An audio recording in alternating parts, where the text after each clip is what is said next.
Sobat Komik Teller, manga One Piece chapter 1018 akhirnya rilis. Manga kali ini diberi cover yang memperlihatkan Ulti dan Pack One yang berada di ruangan yang penuh mainan dinosaurus. Mainan ini mewakili semua Devil Fruit dari Beast Pirates seperti naga, Pteranodon, Brontosaurus, dan Mammoth. Ulti terlihat melepas topi Pack One saat dia membaca buku dinosaurus. Lanjut ke pembahasan. Chapter dimulai di lantai 5 Kastil Kaido. Di sana terlihat bahwa sekitar 300 gifter dan headliner telah mengkhianati Kaido. Kita bisa melihat beberapa headliner seperti Hamlet menyerang beberapa bawahan Kaido. Namun, beberapa anak buah Kaido menyadari bahwa kekuatan utamalah yang menyebabkan hal tersebut terjadi dan mulai mengincarnya. Nami dan Usopp dengan Tama di lengannya mencoba melarikan diri. Dan ketika anak buah Kaido hampir mencapai mereka, Daifuku pun muncul dan mengalahkan semua bawahan Kaido. Speed kemudian juga datang untuk melindungi Tama. Nami dan Tama pun menaiki Speed sementara Usopp berlari di belakang mereka meminta untuk membiarkan dia naik. Kemudian Gazelman datang dan memberitahu Tama bahwa mereka akan mengurus Komachio. Kemudian Usopp memuji kekuatan Tama yang luar biasa karena biasanya tidak akan mungkin untuk membuat musuh menjadi teman di tengah pertarungan yang begitu sengit. Kemudian Zeus pun muncul dan bertanya pada Nami apakah dia bisa kembali menjadi pelayannya lagi. Nami bilang, "Saya lebih menyukai partner." Hal ini memacu semangat Zeus. Jadi dia menyerang sebuah anak buah Kaido untuk membersihkan jalan bagi mereka. Melihat hal ini, Usopp berkomentar bahwa Nami memiliki kemampuan yang luar biasa juga. Scene pun beralih ke CP0. Terlihat CP0 masih menjadi komentator sepak bola.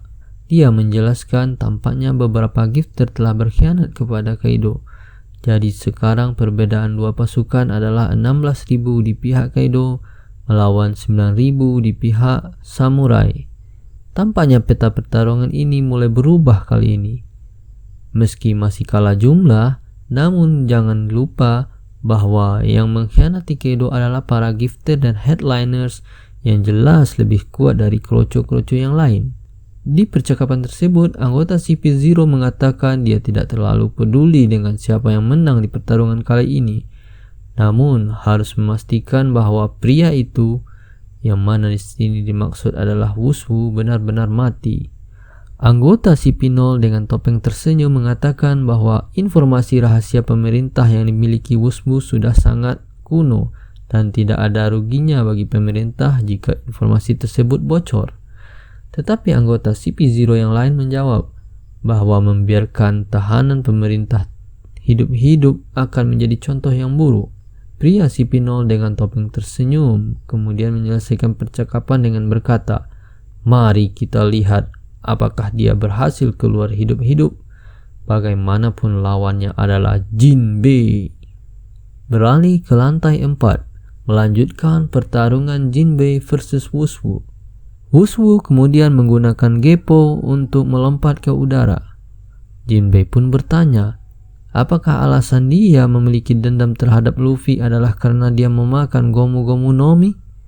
Wushu pun menjawab bahwa dia memiliki dendam terhadap si rambut merah Shanks yang mengambil Gomu-Gomu no Mi darinya. Lalu Wushu menembak Gagan ke Jinbei. Jinbei memblokirnya dengan Busosoku Haki, tapi serangan itu mampu merusak lengan Jinbei. Wushu kemudian melanjutkan bicaranya. Luffy telah mewarisi keduanya, Gomu-Gomu no Mi dan topi jerami Shanks. Jadi tentu saja orang itu harus mati. Wushu kemudian menembakkan hujan Gagan ke arah Jinbei. Namun Jinbei berhasil menghindarinya sehingga semua Gagan jatuh ke lantai 3. Wushu pun berkomentar, betapa luar biasanya kau dapat menghindari semua serangan tersebut. Karena Busosoku Haki biasa tidak akan mampu bertahan terhadap serangan itu. Dia juga berkomentar, bagaimana kau bisa sangat cepat di darat padahal kau adalah seorang manusia ikan, Jinbei? Mendengar hal tersebut, Jinbei pun membalas, Wow, sangat membosankan. Di zaman sekarang ini, kamu harus berhenti melakukan diskriminasi terhadap manusia ikan. Wushu kemudian menggunakan Tekai dan menyerang dengan Kibasen atau Fang Flash yang membentur Jinbei yang menahannya dengan Busosoku Haki di lengannya. Namun, serangan Wushu sangat kuat sehingga menggerakkan Jinbei beberapa meter ke belakang. Akan tetapi, Jinbei menggunakan serangan baru yang disebut Gyojin Jujutsu Hikishio Iponzeui atau Jujutsu manusia ikan, lemparan overhead pasang surut, untuk melemparkan Wushu ke tanah. Wushu mengeluarkan darah dari mulutnya. Jinbei kemudian menggunakan Uchimizu atau tembakan air, namun Wushu menggunakan Soru untuk melompat ke pilar. Pertempuran terhenti karena Wushu memiliki satu yang ingin ditanyakan kepada Jinbei. Ketika Wushu berada di penjara dan disiksa, seorang penjaga menyuruhnya untuk berdoa kepada Dewa Matahari Nika. Dikatakan bahwa Nika adalah seorang pejuang legendaris yang dapat membuat orang tersenyum dan melepaskan mereka dari sakit mereka. Bahwa suatu hari dia akan datang membebaskan semua budak di dunia. Kita dapat melihat siluet Nika chapter kali ini. Wushu kemudian kembali menyerang Jinbei sambil terus berbicara. Wushu mengatakan bahwa setelah itu dia mulai berdoa kepada Nika karena dia hanya ingin seseorang menyelamatkannya, meskipun dia tidak tahu apakah Nika adalah seorang yang nyata atau hanya sebuah mitos. Jinbei pun bertanya, mengapa Wushu memberitahunya tentang semua ini? Wushu mengatakan bahwa kamu adalah bajak laut matahari dan pernah menjadi budak, dan sejarah manusia ikan pun adalah sejarah perbudakan, jadi pasti tahu tentang hal itu. Wushu kemudian menyerang Jinbei dengan Shigan Madara, yang mana serangan ini adalah serangan yang sama digunakan oleh Rob Lucci pada Luffy. Jinbei memblokir serangan tersebut dengan haki di seluruh tubuhnya, tapi dia tetap terdorong oleh serangan tersebut. Melihat hal itu, bawahan Wushu mulai menyemangatinya dan berkata bahwa para Tobiropo jauh lebih kuat daripada Shichibukai. Wushu terus berbicara. Dia mengatakan bahwa keesokan harinya penjaga yang memberitahunya tentang Nika menghilang. Wushu yang tahu bahwa dia yang berikutnya akan dihapus, jadi dia memutuskan untuk kabur. Dia bertanya-tanya mengapa dilarang mengetahui dan berbicara tentang Nika. Jinbei marah pada kata-kata Wushu. Tiba-tiba jari Wushu patah saat bentrok dengan Jinbei. Wushu berteriak kesakitan.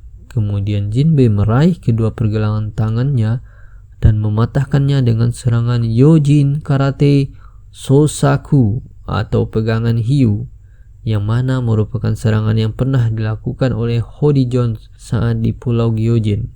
Wushu kemudian menggunakan Rangyaku di wajah Jinbei, tetapi dia menahannya tanpa masalah.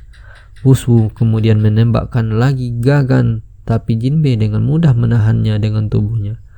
Wushu kaget dan mencoba melompat, tapi dia terjatuh dan menyadari bahwa Jinbei sedang menginjak ekornya. Jinbei berkata, "Jika kamu ingin berbicara tentang sejarah orang lain, maka sebaiknya tidak datang dengan pengetahuan yang setengah-setengah. Yojin Karate Oigi Onigawara Shiken." Kemudian Jinbei memukul Wushu di wajah dan tampaknya mengakhiri Wushu. Semua pilar yang ada di lantai runtuh karena gelombang kejut dari serangan Jinbei. Dan chapter pun berakhir dengan kata-kata sakti Oda bahwa besok libur. Demikianlah manga One Piece chapter 1018. Jika sobat suka, jangan lupa subscribe, like, and share, serta aktifkan terus notifikasinya untuk selalu dapat update terbaru dari Comic Teller. Terakhir, kami doakan agar sobat Comic Teller selalu happy. Enjoy!